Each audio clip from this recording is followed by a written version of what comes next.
Hi friends, welcome to my channel. Friends, అందరూ నన్ను salary గురించి, టైమింగ్స్ గురించి, లీవ్స్ గురించి వీడియో చేయండి మేడం అని అడుగుతున్నారు. సో వాళ్ళ కోసం నేను ఈ వీడియో చేస్తున్నాను. ఎందుకంటే మనం ట్రైనింగ్లో తప్ప తర్వాత ఎప్పుడు అడగలేము.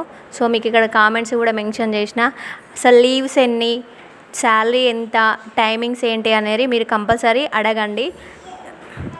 మంత్లీ 2 లీవ్స్ ఇచ్చినా సరిపోతుంది. అండ్ మనకు కొంచెం న్యాయం అనేది జరగాలి శాలరీ పరంగా. ఎందుకంటే 9 to 4 వరకు ఉండమంటున్నారు కాబట్టి కొంచెం శాలరీ అనేది పెంచాలి. అందరూ కలిసికట్టుగా ఉంటే మాత్రం మనకు న్యాయం జరుగుతుంది. సో అందరూ ఆలోచించండి.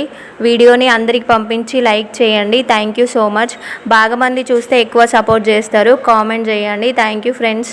శాలరీ కూడా 2-3 మంత్స్కి ఒకసారి పడుతుందట. ఒకసారి ఇది కూడా కనుక్కోండి. లాస్ట్ ఇయర్ ఒక ఆమెకి 6 months తర్వాత పడ్డదట. సో క్లారిటీ తీసుకోండి ఫ్రెండ్స్.